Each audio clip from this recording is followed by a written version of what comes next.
Good morning students. आज हम आपका जीनस लेंगे वॉलवॉक्स, क्लोरोफाइसी का मेंबर वॉलवॉक्स।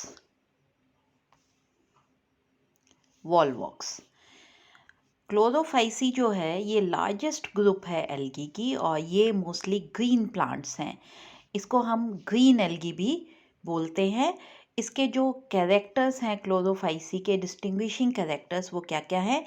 हैबिटेट सबसे पहले तो ये जो क्लोरोफाइसी के जो मेंबर्स हैं ये फ्रेश वाटर एल्गी हैं। इसके अलावा ये एम्फीबियस भी हो सकते हैं, टेरेस्ट्रियल भी होते हैं, लेकिन mostly they are aquatic form में, they are fresh water algae. उसके बाद इनमें जो पिगमेंट्स पाई जाती हैं वो ए के साथ बी, ए हमें पता है यूनिवर्सल पिगमेंट है, तो ए के साथ बी पिगमेंट यहाँ पे पाई जाती है। और जब भी ए के साथ बी होती है तो वो ग्रीन कलर देता है, इसीलिए क्लोरोफाइसी का ये कैरेक्टरिस्टिक फीचर है ए के साथ बी। इसके अलावा बीटा कैरोटीन, गामा कैरोटीन, ये सब भी यहाँ पाए जाती हैं। रिजर्व फूड मटेरियल जो है यहाँ पे वो स्टार्च और फैट होता है। क्लोरोफाइसी के मेंबर्स में सेल वॉल जो है वो बनी हुई होती है सेल्यूलोज की और हेमी सेल्यूलोज की। जो यहाँ पे थैलस है वो या तो सिंगल सेल का बना हुआ है जैसे क्लमाइडोमोनास है, कॉलोनियल फॉर्म हो सकता है जो कि अभी हम जीनस स्टडी करेंगे वॉलवॉक्स। इसके अलावा वो फिलामेंटस भी हो सकता है और पेरेन्काइमेटस भी हो सकता है जैसे कारा है। तो सभी तरह की इसमें फॉर्म्स जो है वो पाई जाती हैं। उसके बाद जो फ्लैजला यहाँ पे मिलता है वो फ्लैजला जो है ये या तो 2 फ्लैजला हो सकते हैं या 4 फ्लैजला हो सकते हैं, पर ये सब के सब इनकी जो पोजीशन है वो एंटीरियर है, सेल के ऊपर वाली साइड पे है। सभी फ्लैजला जो हैं वो विप्लैश टाइप के हैं और इक्वल साइज के हैं। रिप्रोडक्शन जो है वो तीनों टाइप्स की पाई जाती है। एसेक्चुअल रिप्रोडक्शन तो होती है। इसके बाद जो सेक्चुअल रिप्रोडक्शन है वो तीनों टाइप की, आइसोगैमस, एनाइसोगैमस और ऊगैमस टाइप की जो रिप्रोडक्शन है यहाँ पे मिलती है।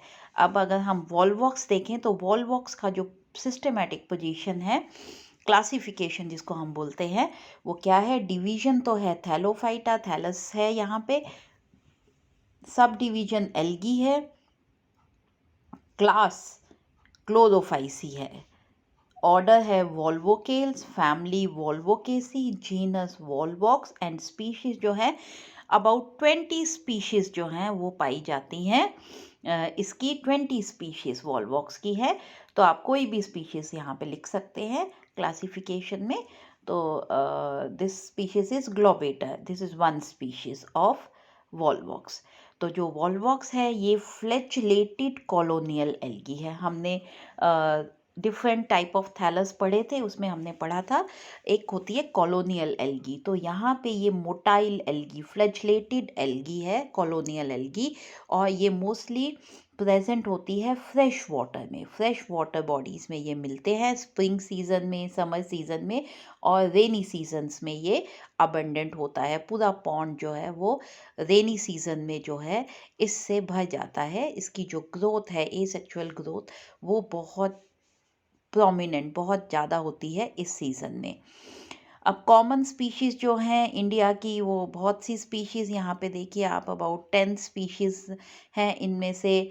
ऑयर स्पीशीज़ है, अफ्रीकन्स है, माइनर है, कोई भी आप याद कर दीजिए, ग्लोबेटर है। तो ये सब स्पीशीज़ जो हैं ये इंडिया में पाई जाती हैं। Some of the common Indian species हैं और टोटल स्पीशीज़ अबाउट 20 स्पीशीज़ हैं जो कि मिलती हैं। जो वॉलवॉक्स है, ये जो नाम वॉलवॉक्स का है ये डिराइव किया गया है, ये लिया गया है फ्रॉम लैटिन वर्ड वॉल्वर। वॉल्वर का मतलब होता है टू रोल, जैसे बॉल रोल करता है वैसे इसकी कॉलोनीज जो हैं, क्योंकि गोल हैं इसकी कॉलोनीज, तो ये भी रोल करती हैं, इसलिए इसको रोलिंग एल्गी भी कहा गया है। इसके जो मोटिलिटी, जो इसका नेचर है, उसकी वजह से इसको रोलिंग एल्गी भी कहा जाता है। जैसे बॉल रोल करती है ऐसे ही ये रोल करता है और इसीलिए इसको नाम दिया गया वॉलवॉक्स। तो ये जो हैं पॉन्ड्स, पूल्स, रेनी सीजन में बहुत सारा जो भी पानी, जो भी वाटर बॉडी है उसमें बहुत सा वॉलवॉक्स की जो ग्रोथ है वो हो जाती है, जिसकी वजह से जो पानी है वो ग्रीनिश कलर का हो जाता है इस सीज़न में। और जो इसकी कॉलोनीज़ हैं they are small ball of pin head size, जो सुई की जो नोक होती है उसके जितना इसका साइज़ है। और ये नेकेड आइज़ से भी हम इसको देख सकते हैं। नेकेड आइज़ मतलब बिना माइक्रोस्कोप के भी हम इनको देख सकते हैं। छोटे छोटी डॉट्स की तरह ये हमें देखने को मिलती है। और ये येलो ग्रीन कलर की कॉलोनी कॉलोनी की फॉर्म में होते हैं। और जो शेप है इनकी वो या तो स्फेरिकल है, गोल है, या स्लाइटली ओवॉइड हैं। इनका जो साइज़ है वो छोटा होता है, अबाउट 0.5 mm डायामीटर की ये कॉलोनीज़ होती हैं। और ये जो साइज़ है इसको हम अपनी नेकेड आइज़ से, बिना इक्विपमेंट के, हम इनको आँखों से देख सकते हैं। तो ये जो बॉल की तरह है, स्फीयर है, ये स्फीयर जो है अंदर से हॉलो है। हॉलो मतलब वो सॉलिड नहीं है, सेल्स वहाँ पे नहीं है, लेकिन जो इसका हॉलो जो स्फीयर है अंदर से, वो या तो वाटर से भरा हुआ है या जेलेटिनियस मटेरियल से भरा हुआ है। अब देखिए, ये अगर हम कॉलोनी देखें, ये दिस वन, ये वॉलवॉक्स की कॉलोनी है। और ये बिल्कुल बॉल की तरह है। और इसमें जो अंदर जो है, ये जो सेल्स दिखते हैं, ये केवल सरफेस पे सेल्स हैं। They are on the periphery, जो बाहर की साइड है बॉल की, वैसे जैसे टेनिस की बॉल होती है, हॉलो होती है अंदर से, ऐसी ही बॉल ये है। और इसमें जो अंदर, इसमें या तो वाटर है या जेलेटिनियस मटेरियल है। अब जो थैलस है इसका, ये किसका बना हुआ है? ये बाहर एक वॉल कवरिंग है जो कि प्रोटीनेशियस कवरिंग है, म्यूसिलेज की बनी हुई है। ये म्यूसिलेजनेस की बनी हुई है। और इस कॉलोनी को हम सिनोबियम कहते हैं। सिनोबियम इसलिए कहते हैं क्योंकि जो इसको बनाने, इसको, इसके जो सेल्स हैं वो फिक्स्ड हैं। उनका जो नंबर है, they have definite number of cells. अब सेल्स का नंबर अलग अलग स्पीशीज़ में वेरी कर सकता है, अलग अलग स्पीशीज़ में अलग अलग हो सकता है, लेकिन वो एक स्पीशीज़ में फिक्स्ड है। जैसे अगर हम देखें वॉलवॉक्स ऑयस स्पीशीज़ में हम देखें, तो इसका नंबर 500 to 1000 के बीच में ही होता है, इससे ज़्यादा नहीं होता। इसी तरह से वॉलवॉक्स ग्लोबेटर जो है, इसमें इसका जो नंबर है 1500 to 2000 तक, 20,000 तक चला जाता है। ऐसे ही बाकी की स्पीशीज़ हैं, किसी में इसमें 20,000 से ऊपर भी इसका नंबर होता है। लेकिन जो स्पीशीज़ है उसमें उसका वही नंबर, वही रेंज में वो सेल्स का नंबर फिक्स्ड है, वो चेंज नहीं होता। अब इसमें ये जो सेल्स हैं, जितना ये नंबर बताया, ये सभी के सभी सेल्स जो हैं, they are arranged into a single layer. ये सिंगल लेयर में अरेंज्ड है, बाहर बाहर की तरफ। एंड अंदर से ये हॉलो है। उसके बाद जो इसकी कॉलोनी है, जो सिनोबियम, कॉलोनी को हम कहते हैं सिनोबियम क्योंकि डेफिनेट नंबर ऑफ सेल्स हैं। तो ये जो सिनोबियम है, दे पोजेस पोलैरिटी। पोलैरिटी का मतलब पोलर एंड्स हैं इसमें। अब जैसे बॉल है, तो बॉल में कोई भी सरफेस इक्वल होती है, लेकिन यहाँ पे हम कह सकते हैं कि this is upper side and this is lower side. मतलब एंटीरियर एंड और पोस्टीरियर एंड, इनको हम पहचान सकते हैं। कैसे? क्योंकि जो एंटीरियर एंड है, वहाँ पे जो सेल्स हैं उनमें जो आई स्पॉट है वो लार्ज है, और जो पोस्टीरियर एंड में जो आई स्पॉट हैं वो वेल डेवलप्ड नहीं है। तो इसलिए जो सेल्स हैं उनमें स्लाइट वेरिएशन है, जिसकी वजह से हम कह सकते हैं this is anterior end of the colony and this is posterior end of the colony. इसके अलावा वेजिटेटिव सेल्स जो है वो अपर एंटीरियर एंड में ही होते हैं, और जो नीचे वाले पोस्टीरियर एंड में ही मोस्टली रिप्रोडक्टिव सेल्स पाए जाते हैं। तो ये तो था इसका थैलस। थैलस कैसा हो गया? थैलस सिनोबिया है, जहाँ पे fix number of, definite number of cells हैं, and it can vary from species to species. उसके बाद इसमें पोलैरिटी है, जो सेल्स हैं वो अरेंज्ड हैं on the periphery, single layer में वो सेल्स यहाँ पे अरेंज्ड हैं। जो सेंटर है, जो हॉलो है इस स्फीयर का, इस कॉलोनी का, उसमें या तो पानी है या जेलेटिनियस सब्सटेंस है। अब इसके अगर हम सेल्स देखें, सेल स्ट्रक्चर ऑफ वॉलवॉक्स, तो जो सेल है वॉलवॉक्स का वो यूनिसेल्युलर है और बाइफ्लैजिलेट है। और हर एक सेल जो है वो रिजेंबल करता है क्लेमाइडोमोनास से। वो रिजेंबल करता है क्लमाइडोमोनास से, इसीलिए इसको कहा गया है क्लमाइडो मोनाड सेल्स। वॉल्वॉक्स जो है इसका हर एक सेल एक सिंगल क्लमाइडोमोनास से रिजेंबल होता है। So it is a colony of Chlamydomonas. तो इसका जो हर एक सेल है वो यूनिसेल्युलर है, जैसा कि क्लमाइडोमोनास का होता है, बाईफ्लैजेलेट है, और हर एक सेल जो है उसकी अपनी एक म्यूसिलेजिनस शीट है, और सभी के सभी जो सेल्स हैं दे आर इंटरकनेक्टेड, वो आपस में कनेक्टेड हैं with the help of cytoplasmic connections. ये देखिए, ये है सिंगल लेयर में ये सेल्स हैं। ये सेल बिल्कुल क्लमाइडोमोनास से रिजेंबल होता है। इसमें जो हर एक सेल है वो आपस में कनेक्टेड हैं by means of, they are connected by means of, ये देखिए, ये दिस इज साइटोप्लाज्मिक कनेक्शन, और हर एक सेल की अपनी एक जेलेटिनियस शीट है, और ये आ गया साइटोप्लाज्मिक स्ट्रैंड या साइटोप्लाज्मिक कनेक्शन। तो उसके बाद all the cells they are arranged at periphery, ये हमने पहले भी समझ लिया। सबके पास, सभी सेल्स के पास अपने दो whiplash, two equal whiplash flagella हैं, और जो सेल है ये पॉइंटेड है एट द एंटीरियर एंड, ये देखिए ये एंटीरियर एंड पे ये पॉइंटेड है, दीज आर पॉइंटेड, ये देखिए यहाँ पे these are pointed at the anterior end, और broader at the posterior end, यहाँ पे ये दिस इज पोस्टीरियर एंड, जहाँ पे कि ये ब्रॉड है, and they have a definite cell wall, इनके पास अपनी एक सेल वॉल है जो कि बनी हुई है, cell wall which is made up of cellulose, ये सेल्यूलोज की बनी हुई है।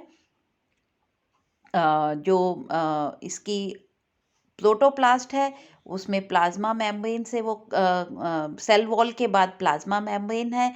उसके बाद जो अंदर जो सेल के है साइटोप्लाज्म है, साइटोप्लाज्म में एक बड़ा कप शेप का क्लोरोप्लास्ट है, एक सिंगल डिफाइंड न्यूक्लियस है, और जो क्लोरोप्लास्ट है इसमें एक या दो पाइवेनॉइड बॉडीज हैं जैसा कि क्लमाइडोमोनास में होता है। यहाँ पे दो कॉन्ट्रैक्टाइल वैक्यूल्स हैं जिनका काम होता है एक्सक्रीशन का, और एक सिंगल प्रोमिनेंट आई स्पॉट है। ये जो आई स्पॉट है ये कॉन्केव शेप का है और क्लमाइडोमोनास से स्लाइटली बिगर है, और यहाँ पे ये जो आई स्पॉट है इसमें 2000 पिगमेंट ग्लोब्यूल्स जो हैं वो 4 to 6 लेयर्स में अरेंज्ड हैं। उसके अलावा जो साइटोप्लाज्म है यहाँ पे बाकी सब, क्योंकि यूकैरियोटिक सेल है तो यहाँ पे राइबोसोम्स हैं, एंडोप्लाज्मिक रेटिकुलम है, माइटोकॉन्ड्रिया है, और डिक्टियोसोम्स हैं, और जो न्यूक्लियस है यहाँ पे इसमें जो क्रोमोसोम्स हैं they are haploid number, they are N number of chromosomes. तो जो वॉल्वॉक्स है इट इज़ गैमीटोफिटिक, ये गैमीटोफाइट है क्योंकि हैप्लॉइड नंबर ऑफ क्रोमोसोम्स हैं इसमें। देन जो वॉल है इसकी वो पैक्टिन की बनी हुई है जो कि डिज़ोल्व होती है जब पानी में, तो म्यूसिलेज एनवेल्प बनाती है अराउंड द सिनोबियम। और जो एंटीरियर फ्लैजला है उसके जो फ्लैजला हैं दोनों वो अराइज होते हैं ब्लीफेरोप्लास्ट से, जो कि साइटोप्लाज्म में प्रेजेंट होता है, और हर एक सेल जो है वो इंडिपेंडेंट है दूसरे सेल से, और अपने जो वेजिटेटिव फंक्शंस हैं, जो जितने भी फिजियोलॉजिकल एक्टिविटीज़ जो होती हैं सेल की, वो हर एक सेल अपना इंडिपेंडेंटली परफॉर्म करता है। तो ये हमने ये देखा था, ये देखिए ये रहा सेल, इसको आप देखिए एक कप शेप का यहाँ पे क्लोरोप्लास्ट, दो फ्लैजला हैं जो कि बाहर की तरफ प्रोजेक्टेड है। ये जो वॉल है इसकी सिनोबिया की ये डिलिमिटेड है, म्यूसिलेजिनस है, और हर एक सेल में जो दो फ्लैजला हैं they are projected outward towards the water, पानी के अंदर ये हैं, और बाकी का जो सेल है वो यहाँ म्यूसिलेजिनस वॉल के अंदर है, और एक सिंगल क्लोरोप्लास्ट कप शेप का क्लोरोप्लास्ट है, दो कॉन्ट्रैक्टाइल वैक्यूल्स हैं, ब्लीफेरोप्लास्ट हैं जहाँ से अराइज होते हैं फ्लैजला, एक सिंगल न्यूक्लियस है, माइटोकॉन्ड्रिया हैं, गोल्जी बॉडीज़ हैं, ये सब यहाँ पे हैं। तो ये हो गया सेल ऑफ द थैलस। अब जो इसका वॉल्वॉक्स जो है इसमें जो फ्लैजला है, ये मैंने अभी आपको बताया, all the flagella they project out from the surface of the coenobium. Coenobium से ये बाहर की तरफ निकले हुए हैं और ये सब के सब जो है एक कोऑर्डिनेशन में काम करते हैं। सभी फ्लैजला जो है they beat together to make it motile. जो कॉलोनी है इसको मोटाइल करने के लिए बाकी सब फंक्शन जो है वो इंडिपेंडेंटली परफॉर्म करता है, लेकिन जो मोटिलिटी है, जो मोबिलिटी है, वो सब के सब ये जो फ्लैजला है वो एक कोऑर्डिनेशन में काम करते हैं और तभी जो पूरी कॉलोनी है वो एक जगह से दूसरी जगह मूव होती है। जो यहाँ पे जो कॉलोनी है इसमें डिवीजन ऑफ लेबर भी है। डिवीजन ऑफ लेबर मतलब अलग अलग फंक्शंस अलग अलग सेल्स परफॉर्म करते हैं। दे हैव पोलैरिटी, अभी हमने देखा, तो यहाँ पे वेजिटेटिव सेल्स हैं, एसेक्सुअल रिप्रोडक्टिव सेल्स हैं और सेक्सुअल रिप्रोडक्टिव सेल्स हैं। सेक्सुअल में मेल हैं और फीमेल रिप्रोडक्टिव सेल्स हैं। तो जो वेजिटेटिव सेल्स हैं ये मोटिलिटी में और बाकी के फिजियोलॉजिकल फंक्शंस में हेल्पफुल हैं। एसेक्सुअल रिप्रोडक्टिव सेल्स जो हैं ये डॉटर कॉलोनीज बनाते हैं और जो मेल रिप्रोडक्टिव सेल्स है ये एंथ्रीडिया बनाते हैं और उन एंथ्रीडिया में एंथ्रोजोइड्स बनते हैं। और जो फीमेल रिप्रोडक्टिव सेल्स हैं ये एग बनाते हैं और बाद में इन एंथ्रोजोइड्स और एग में फ्यूजन होके ये सेक्सुअल रिप्रोडक्शन हो जाती है। तो रिप्रोडक्शन हम नेक्स्ट टॉपिक में लेंगे। इस टॉपिक के जो नोट्स हैं बच्चों, वो जो भी मैंने आपको टॉपिक समझाए हैं सभी के नोट्स जो है आपको नीचे डिस्क्रिप्शन बॉक्स में उनका लिंक मिल जाएगा। तो आप वो लिंक खोल के इनके नोट्स भी वहाँ से ले सकते हैं। थैंक यू बच्चों।